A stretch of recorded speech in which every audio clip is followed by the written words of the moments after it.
हरे कृष्णा, राधे राधे। नमस्कार दोस्तों, आज हम सुनेंगे दशा माता व्रत की कथा का दूसरा अध्याय। एक घर में सास बहू रहती थी। बहू का पति परदेश में गया था। एक दिन सास ने बहू से गांव में से आग लाकर भोजन पकाने को कहा। बहू गांव में आग लाने गई, पर किसी ने भी उसे आग नहीं दिया और सभी ने कहा कि जब तक दशा माता की पूजा नहीं हो जाती तब तक आग नहीं मिलेगी। बेचारी बहू खाली हाथ घर लौट आई। उसने सास को बताया कि गांव भर में आज दशा माता की पूजा है, इसीलिए कोई आग नहीं दे रहा है। शाम हो जाने पर जब सास आग लेने गांव में गई तो स्त्रियों ने उसे आराम से बैठाया और कहा कि सुबह तुम्हारी बहू आग लेने आई थी, परंतु हमारे यहाँ पूजा नहीं हुई थी, इसीलिए आग नहीं दे सके। सास आग लेकर अपने घर पहुंची ही थी कि एक आदमी बछड़ा लिए आया और उसके पीछे एक गाय थी। स्त्री ने उससे पूछा कि यह गाय का पहला बच्चा है क्या? आदमी ने उत्तर दिया कि हाँ। उसने फिर पूछा कि बछड़ा है या बछिया? उसने जवाब दिया कि बछड़ा है। सास ने घर जाकर बहू से कहा, आओ हम दोनों भी दशा माता का डोरा लें और व्रत करें। दोनों सास बहू ने डोरा लिया। सवेरे से व्रत आरंभ किया। 9 व्रत पूरे हो जाने पर 10वें दिन डोरे की पूजा की। सास बहू दोनों ने मिलकर गोल गोल 10-10 अर्थात कुल 20 फेरे बनाए। 21वां फेरा गाय को दिया। पूजन समाप्त होने पर बहू और सास दोनों पारण करने बैठी। उसी समय बुढ़िया के बेटे ने परदेश से लौटकर दरवाजे पर आवाज लगाई। आवाज सुनकर माँ ने मन में सोचा कि क्या हुआ, थोड़ी देर दरवाजा पीटे और दरवाजे पर ही खड़ा रहे। मैं पारण करने के बाद ही दरवाजा खोलूंगी। इधर बहू ने आवाज सुनी तो उससे रुकने का साहस नहीं हुआ। अपनी थाली का अन्न इधर उधर करके झट से पानी पीकर उठ खड़ी हुई। उसने जाकर दरवाजा खोला। पति ने उससे पूछा कि अम्मा कहाँ है? बहू ने उत्तर दिया कि वह तो अभी पारण कर रही हैं। तब पति बोला, मैं तुम्हारे हाथ का जल भी नहीं पीऊंगा, क्योंकि मैं 12 बरस के बाद घर आया हूँ। इतने दिनों न जाने तुम किस प्रकार से रही होगी। अम्मा आएंगी तो वह जल लाएंगी, तभी मैं जल पीऊंगा। यह सुनकर स्त्री चुपचाप बैठ गई। इतने में उसकी अम्मा पारण कर अपनी थाली धोकर पी चुकी। तब वह लड़के के पास गई। लड़के ने माँ के पैर छुए। अम्मा उसे आशीर्वाद देकर बेटे को घर में ले आई। माता ने थाली परोस कर रखी। बेटा भोजन करने लगा। उसने हाथ में पहला ही ग्रास लिया था कि फेरों के वो टुकड़े जो बहू ने अपने थाली में फेंक दिए थे अपने आप बेटे के सामने आने लगे। बेटे ने माँ से पूछा, यह सब क्या हो रहा है? माँ बोली, मैं क्या जानूं बेटा, बहू जाने। यह सुनकर बेटा आग बबूला होकर बोला, ऐसी बहू मेरे किस काम की, जिसके चरित्र की तुम साक्षी नहीं हो। उसको मैं घर में नहीं रख सकता। इसे अभी घर से निकाल दो। यदि ये घर में रहेगी तो मैं घर में नहीं रहूंगा। माँ ने बेटे को व्रत के पारण का सब हाल बताकर हर तरह से समझाया, परंतु वह मानने को तैयार नहीं हुआ। वह यही कहता रहा कि इसे घर से बाहर करो तो ही मैं घर में रह सकता हूँ। माँ ने सोचा कि बहू को थोड़ी देर के लिए बाहर कर देती हूँ। जब लड़के का गुस्सा उतर जाएगा तब बहू को बुला लूंगी। बुढ़िया ने बहू से कहा, डेहरी के बाहर जाकर पेड़ के नीचे थोड़ी देर के लिए खड़ी हो जा।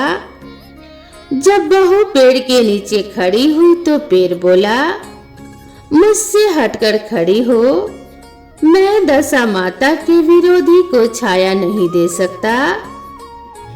इस पर वह वहां से चलकर घरौची के पास गई। घरौची बोली, मुझसे हटकर खड़ी हो, मुझ पर इतना भार घरों का नहीं है जितना तेरा है। बहू यह सुनकर वहां से हटकर कूड़े के ढेर पर खड़ी हो गई। कूड़े का ढेर बोला, मुझ पर इतना भार कूड़े का नहीं है जितना तेरा है, चल यहाँ से हटकर कहीं और खड़ी हो जा। इस प्रकार उसे कहीं भी खड़ा नहीं होने दिया गया। वह अपने मन में बहुत दुखी हुई। वह जंगल में चली गई। जंगल में भूखी प्यासी घूमती फिरती एक सूखे कुएं में गिर पड़ी। वह उसमें गिरी परंतु उससे चोट नहीं आई। वह नीचे बैठ गई। अचानक राजा नल वहां शिकार खेलते खेलते पहुंच गए। उनके साथी बिछुड़ गए थे। वह प्यास के कारण उसी कुएं पर आए जिसमें वह स्त्री बैठी थी।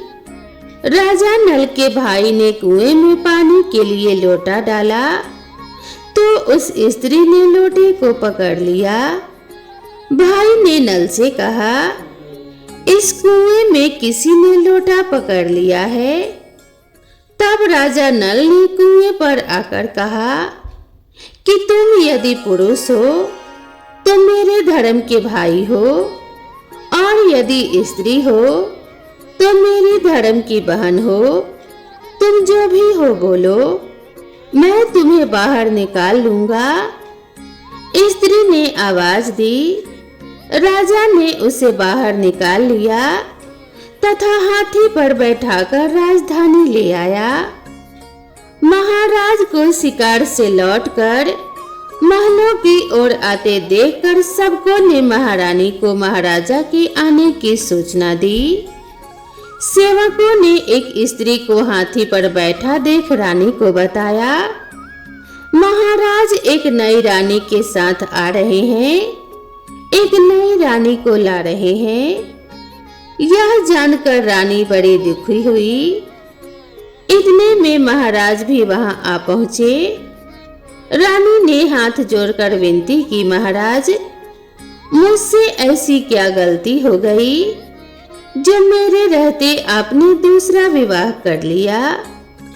राजा नल ने हंसकर उत्तर दिया, वह तुम्हारी सौत नहीं ननद है, मेरी धर्म की बहन है। तुम्हें उसके साथ अपनी सगी ननद की तरह बर्ताव करना चाहिए। यह सुनते ही महारानी का मुख प्रसन्नता से कमल की भांति खिल उठा।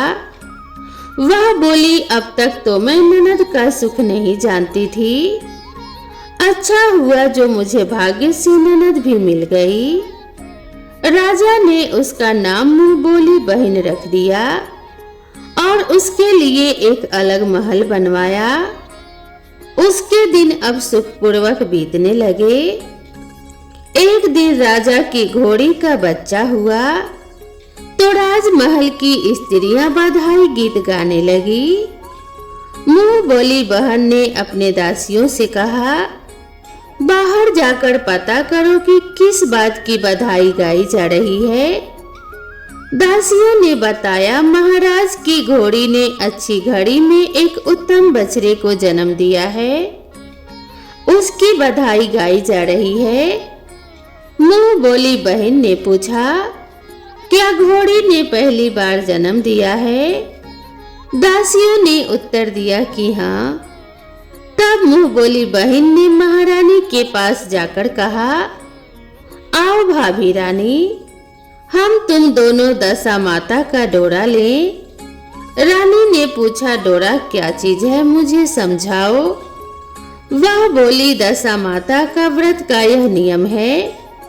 पहले पहल जब गाय या घोड़ी स्त्री के प्रसव की खबर सुने तब डोरा लेकर व्रत आरंभ करते हैं। 9 व्रत करने के बाद 10वें दिन डोरे का पूजन करके विसर्जित करते हैं। इसी के साथ उसने पारण का नियम भी बताया। तब महारानी बोली, तुम्हारा व्रत तुमको फले। मैं पूरी और दूध की खीर खाने वाली रानी महारानी भला बनफारा गोले की पपड़ी खाकर कैसे रह सकती हूँ? ऐसा कहना खाए मेरा दुश्मन। वह बोली, भाभी मुझे जो चाहे कह लो, परंतु व्रत के संबंध में कुछ मत कहो। मैं इसी व्रत के उल्लंघन के कारण मारी मारी फिरती आपकी देश में आ गई हूँ। महारानी ने उदासीनता के साथ कहा, मुझे क्या पड़ी है, तुम्हें जो अच्छा लगे वह करो, मैं मना तो नहीं कर रही हूँ। मुंह बोली बहन ने श्रद्धा पूर्वक डोरा लिया। 9 दिन तक व्रत किया। 10वें दिन विधिवत पूजन किया। गोला फड़ा बनाए और संध्या को पारण करने बैठी। उसी समय उसके पति को अचानक कुछ प्रेरणा सी हुई और वह अपनी माता से आज्ञा लेकर अपनी पत्नी को ढूंढने चल दिया। घूमता फिरता वह राजा नल की राजधानी में पहुंच गया और अपनी पत्नी का पता लगाने लगा। उसने एक कुएं पर कुछ औरतों को बात करते देखा। एक कह रही थी कि राजा की मुंहबोली बहन बहुत ही सुंदर स्त्री है, आजकल उसी का किया हुआ सब कुछ होता है। दूसरी स्त्री बोली, वह सुंदर होने के साथ साथ धर्मात्मा भी है। जब से आई है तभी से उसने सदा व्रत खोल रखा है। उसके दरवाजे से कोई भी व्यक्ति खाली हाथ नहीं लौटता। तीसरी स्त्री बोली, वह जैसी धर्मात्मा है वैसी सदाचारिणी भी है। चौथी स्त्री बोली, वह सदाचारिणी और सर्वप्रिय भी है, सारी प्रजा उससे खुश है। पांचवी स्त्री बोली, यह सब तो सही है, परंतु अब तक यह पता नहीं चला कि वह कौन है और कहाँ की रहने वाली है। उन औरतों की बात सुनकर वह साधु के वेश में राजा नल की मुंह बोली बहन के महल के द्वार पर जा पहुंचा। वहां उसने भिक्षा के लिए आवाज लगाई तो द्वारपाल उसे भिक्षा देने लगा। उसने द्वारपाल के हाथों से भिक्षा लेने से मना कर दिया और बोला, भिक्षा देने वाली स्वामिनी के हाथों से ही भिक्षा ग्रहण करूंगा, नहीं तो अपने रास्ते चला जाऊंगा। तब द्वारपाल ने उससे कहा, इस समय वह दशा माता का व्रत करके पारण कर रही है। पारण समाप्त होने के बाद ही वह तुमको भिक्षा दे सकती है, तब तक तुम इंतजार करो। वह चुपचाप बैठकर इंतजार करने लगा। पारण कर लेने के बाद वह मुट्ठी भर मोती लेकर आई, परंतु सामने अपने पति को पल्ला फैलाए देखकर वह मुस्कुराते हुई लौट गई। दोनों ने एक दूसरे को पहचान लिया था। महारानी ने मुंह बोली ननद को मुस्कुराते देखकर कहा, जब से तुम आई हो आज तक मैंने मुस्कुराते नहीं देखा। आज इस साधु को देखकर हंसने का क्या कारण है? मुंह बोली बहन ने उत्तर दिया कि वह साधु हमारे घर का है। रानी ने पूछा, तब वह ऐसा क्यों आया है? उसने कहा, वह अभी मेरा पता लगाने आया है। महारानी ने राजा नल से कहा, तुम्हारी मुंह बोली बहन के घर के लोग आए हैं। राजा ने कहा, उनसे कह दो कि अभी यहाँ से घर जाकर वहां से हमारी हैसियत से आए, तब मैं बहन की विदाई करूंगा। राजा नल की मुंह बोली बहन का पति घर जाकर अपनी माँ से बोला, तुम्हारी बहू राजा नल के यहाँ उसकी बहन बनकर रह रही है। वह रोज सदा व्रत करती है और नियम धर्म से दिन बिताती है। तब उसकी माता ने उसे आज्ञा दी कि बहू को ले आओ। वह डोली पीनस बाजे गाजे कहार आदि के साथ यथाचित सज धज कर राजा नल की राजधानी को चल दिया। राजा ने उसका यथोचित आदर सत्कार किया और कुछ दिन मेहमानी में रखकर विधि पूर्वक बहन की विदाई की। जब वह महल के बाहर निकलकर चलने लगी तो महल भी उसके पीछे पीछे चलने लगा। तब महारानी बोली, ननद जी तुम चली और मेरा महल भी ले चली, जरा पीछे मुड़कर तो देखती जाओ। ज्यों ही उसने पीछे मुड़कर देखा तो राजा का संपूर्ण राजसी वैभव अचानक लुप्त हो गया। राजा की मुंह बोली बहन तो अपने पति के साथ आनंद से रहने लगी, परंतु राजा नल व रानी का यह हाल हो गया कि वे दोनों कमड़ी कथरी ओढ़े फिरने लगे। उनके भोजनालय में पत्ते खड़खड़ाने लगे। राजा नल ने रानी से कहा, अब हमें यहाँ से कहीं दूसरी जगह चले जाना चाहिए।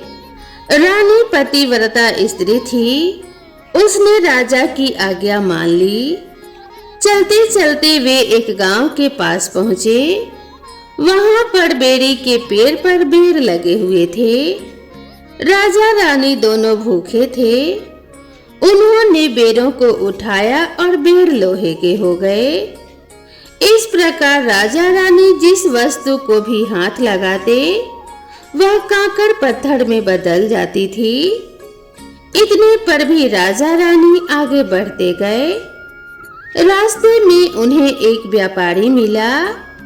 व्यापारी ने राजा रानी को पहचान लिया। उसने राजा रानी के भोजन के लिए सेर भर आटा दिया। वे आटा लेकर नदी के किनारे गए। वहां रानी भोजन बनाने लगी और राजा नल स्नान करने चले गए।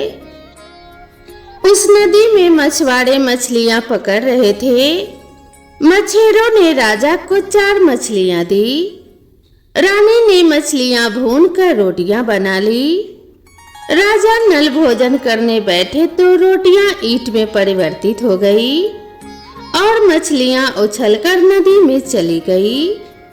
वहां से चलकर राजा रानी अपनी मुंह बोली बहन के यहाँ गए। बहन को जब पता चला कि भाई भाभी आए हैं तो उसने सेवकों से पूछा कैसे आए हैं। सेवकों ने कहा कि भिखारियों के हाल में आए हैं। यह सुनकर उसे बड़ी लज्जा आई। उसने राजा रानी को एक कुम्हार के यहाँ ठहरा दिया। शाम को थाल सजाकर बहन स्वयं भाभियों से मिलने के लिए कुम्हार के घर गई। उसने भाभी के सामने थाल रखा तो भाभी ने कहा कि इस थाल में जो कुछ भी है उसे कुम्हार के चक्के के नीचे रख दो और चली जाओ। ननद थाल का सामान चक्के के नीचे रखकर चली गई। थोड़ी देर में राजा ने आकर रानी से पूछा, कहो बहन आई थी, क्या लाई थी? रानी ने कहा आई तो थी, पर जो कुछ भी लाई थी मैंने इस चक्के के नीचे रखवा दिया है। राजा ने वहां देखा तो वहां कंकड़ पत्थरों के सिवा कुछ भी नहीं था। राजा को समझते देर न लगी कि यह सब बुरी दशा के कारण है। भला वह मेरे लिए कंकड़ पत्थर क्यों लाएगी? अब राजा रानी वहां से चलकर अपने मित्र के घर गए। मित्र को लोगों से पता चला तो उसने उनसे पूछा कैसे आना हुआ। उन्होंने उत्तर दिया, भिखारियों के हाल में आए हैं। मित्र ने दुखी होकर कहा, कोई बात नहीं, जैसे आए वैसे अच्छे आए, आखिर मित्र हैं, उन्हें महलों में ले आओ। मित्र ने उन दोनों का स्वागत किया, स्वादिष्ट भोजन कराया, एक कमरे में उनके लिए पलंग बिछवा दिए। उस कमरे में एक खूंटी पर नौलखा हार टंगा था।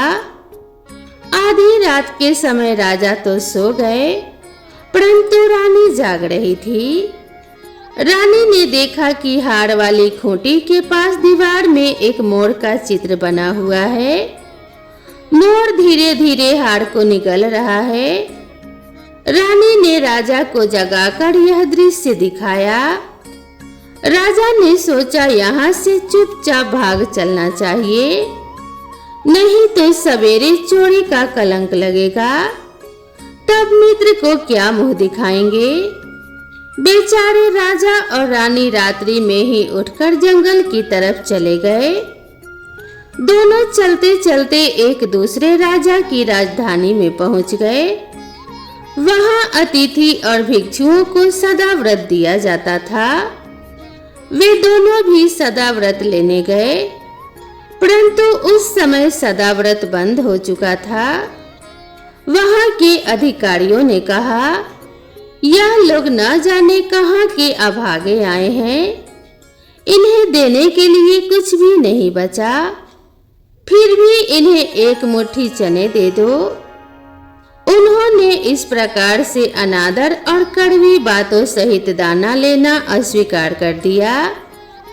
वे दाना अध्यक्ष की निंदा करते हुए बोले कि ऐसी कंजूसी है तो सदा व्रत देने का नाम ही क्यों करता है।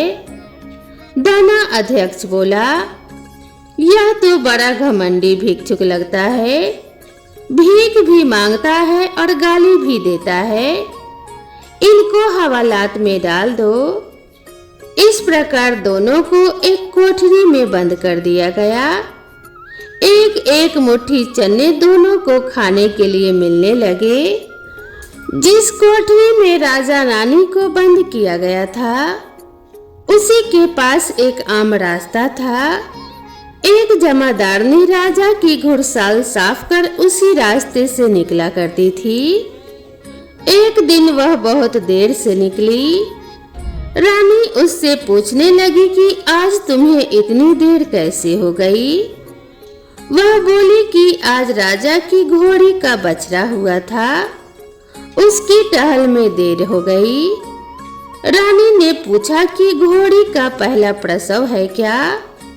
जमादारनी ने बताया, हाँ पहली बार। रानी ने फिर पूछा, बछेरा हुआ है या बछेरी। जमादारनी ने बताया कि बहुत अच्छा बछेरा हुआ है। यह सुनकर रानी ने राजा से कहा, एक बार मैंने तुम्हारी मुंह बोली बहन के डोरे का अनादर किया था, उसी दिन से हमारी दशा बदल गई। मैं आज दशा माता का डोरा लेना चाहती हूँ। राजा ने कहा, परंतु यह पूजा की सामग्री कहाँ से आएगी, उसके नियम धर्म का पालन कैसे होगा। रानी ने उत्तर दिया, अब दशा माता ही सब कुछ करेंगी, मैं तो उन्हीं का नाम लेकर डोरा लेती हूँ, फिर जो होगा देखा जाएगा। रानी ने तो तार राजा की पगड़ी से और एक तार अपने आंचल का लेकर अपना डोरा तैयार किया और उसी समय व्रत करने लगी। थोड़ी ही देर में वहां का राजा अपनी घोड़ी को देखने के लिए उसी रास्ते से निकला। राजा ने नल दमयंती को देखा। कोठरी में बंद देखकर पूछा कि वे लोग कौन हैं और इनका क्या अपराध है। पहरेदारों ने कहा, ये लोग भिक्षा लेने आए थे, ये आपको आशीर्वाद देने के बदले गालियां देते थे। इसी कारण दाना अध्यक्ष ने इन दोनों लोगों को कैद में डाल दिया है। राजा ने कहा, यह तो इनका कोई अपराध नहीं है, इनको मन वांछित भिक्षा नहीं मिली, इसीलिए ये गालियां देने लगे होंगे। इनको संतुष्ट करना चाहिए था, ना कि कैद में डाल देना चाहिए। इनको अभी रिहा करो। राजा की आज्ञा से उसी समय दोनों को कोठरी से बाहर निकाल दिया गया। राजा उनके पांव में पद्म और माथे पर चंद्रमा देखकर पहचान गया कि यह तो राजा नल और रानी दमयंती है। इस पर उसने दोनों हाथों से हाथ जोड़कर क्षमा मांगी और हाथी पर बैठाकर अपने महल में ले गया। कुछ दिन तक राजा के यहाँ रहकर उन दोनों ने पूरे राजसी ठाट के साथ अपनी राजधानी की ओर प्रस्थान किया। रास्ते में वे पहले अपने मित्र के यहाँ गए। मित्र ने राजा नल की आने की खबर सुनकर लोगों से पूछा, मित्र आए तो कैसे आए? लोगों ने कहा, अब की बार तो राजसी ठाट बाट के साथ हाथी घोड़े डंका निशान पालकी पीनस और फौजों को साथ लेकर आए हैं। मित्र ने कहा, अच्छी बात है, आने दो। मेरे लिए तो जैसे तब थे वैसे ही अब भी हैं, आखिर है तो मित्र ही। राजा रानी मित्र के महल में गए। मित्र ने उनको आदर सत्कार के साथ उसी स्थान पर ठहराया जिस स्थान पर पहले ठहराया था। आधी रात के समय जब राजा सो रहे थे और रानी पैर दबा रही थी, तब रानी ने देखा कि मोर का चित्र जो पहले हार को निगल गया था उसे उगल रहा है। रानी ने राजा को जगाकर यह दृश्य दिखाया। राजा नल ने अपने मित्र को बुलाकर यह दिखाया। मित्र बोला कि मैंने तब भी तुमको चोर नहीं समझा था और न अब समझता हूँ। यह दृश्य तुम्हारी बुरी दशा का फल है। आप निश्चिंत रहिए, मेरे मन में कोई मैल नहीं है। मित्र के यहाँ से चलकर राजा रानी अपनी मुंह बोली बहन के यहाँ गए। उसने सुना राजा भैया आ रहे हैं, तो उसने लोगों से पूछा कैसे आ रहे हैं। लोगों ने कहा जिस प्रकार राजा का आना चाहिए उसी प्रकार से आ रहे हैं। उसने कहा उनको मेरे महल में ले आओ। जब राजा नल का हाथी बहन के महल की ओर बढ़ा, तब रानी ने कहा, आप अपनी बहन के घर जाइए, मैं तो उसी कुम्हार के घर रहूंगी जिसके घर पहले ठहरी थी। राजा ने कहा, जिस कारण इतने दुख उठाए तुम फिर उससे झगड़ा मोल लेना चाहती हो, यह तुम अच्छा नहीं कर रही हो। परंतु रानी नहीं मानी, वह कुम्हार के घर ही ठहरी। राजा बहन के घर चले गए। शाम को राजा की बहन भाभी के लिए थाल सजाकर कुम्हार के यहाँ आई। उसने भाभी के सामने थाल रख दिए। भाभी सोने चांदी के गहने उतार कर रखने लगी और कहने लगी, खाओ रे मेरे सोने चांदी के गहने खाओ, हम भूखे नंगे क्या खाएंगे। यह उलाहना सुन ननद बोली, यह उलाहना किसे देती हो? मुझसे उस समय जो कुछ हो सका उस समय लाई थी, वही अभी लाई हूँ। विश्वास न हो तो चक्के के नीचे अभी देख लो। सचमुच चक्के के नीचे देखा तो वहां पर मानिक मोतियों का ढेर लगा था। रानी यह सब देखकर सन रह गई। वह बोली, ननद जी तुम्हारा कोई दोष नहीं था, यह तो हमारी बुरी दशा का परिणाम था। रानी ने ननद का लाया सब सामान तथा उनमें अपनी तरफ से कुछ और जवाहरात मिलाकर ननद को वापस कर दिया, परंतु ननद को पूजा का न्योता देना भूल गई। वहां से चलकर राजा सूरा गाय के पास गए। गाय ने सेना सहित राजा को भरपेट दूध पिलाया। वहां से आगे चलकर वे नदी के तट पर पहुंचे तो वहां पड़ाव डाला। भोजन बनवाया गया। जब राजा भोजन करने बैठे तो उसी समय नदी में उछलकर गिरी हुई भुनी भुनाई मछलियां अपने आप थाली में गिर पड़ी। राजा ने कहा, यह सब क्या हो रहा है, कुछ समझ में नहीं आता। रानी ने बताया कि ये रोटियां और मछलियां वही हैं जो उस दिन हमें नसीब नहीं हुई थी। मैं यदि आपसे उस समय कहती कि तली हुई मछलियां जल में उछल गई और रोटियां ईंट बन गई तो आप कदापि भी उसे सच नहीं मानते। इसी कारण मुझे बहाना बनाना पड़ा था। अब राजा रानी अपने राजधानी की ओर आगे बढ़े। अब राजा की फौज अपनी राजधानी के समीप पहुंची तो वहां के लोगों ने समझा कि दूसरे राजा ने राजधानी पर आक्रमण कर दिया है। वे लोग घबरा गए। वहां के लोग नजराना लेकर राजा से मिलने गांव के बाहर आए, परंतु यह क्या, यह तो अपने ही राजा हैं। लोगों की प्रसन्नता का ठिकाना ना रहा। वे श्रद्धा भक्ति के साथ महाराज के आगे चलकर उन्हें उनके महल में ले गए। राजा रानी ने महल में प्रवेश किया। रानी ने तुरंत दशा माता की पूजा का प्रबंध किया। उसने उस पूजा में नगर की सब सौभाग्यवती स्त्रियों को बुलाया। भगवती के भोग के लिए सब प्रकार के पकवान बनाए गए। आटे की 10 बतियां, 10 शक्कर की गुजिया और 10-10 अठवाइयां सुहागिनों के आंचल में डाले गए। सुहागिनों का श्रृंगार करके दशा माता की पूजा आरंभ हुई। कलश स्थापित करके दीपक को जलाया गया, परंतु उसकी बत्ती नहीं जली। इस प्रकार पंडितों ने कहा कि कोई न्योता पाने वाला न्योता को तो नहीं रह गया है, स्मरण किया जाए, उसके आने पर दीपक जल जाएगा। रानी ने सोच विचार कर बताया कि ननद न्योते से रह गई है। पंडितों ने कहा कि उसे फौरन बुलाया जाए। राजा ने अपने दूरतगामी रथ भेजकर अपने मुंहबोली बहन को बुलवाया। उसके आते ही कलश का मानिक दीपक प्रज्वलित हो गया।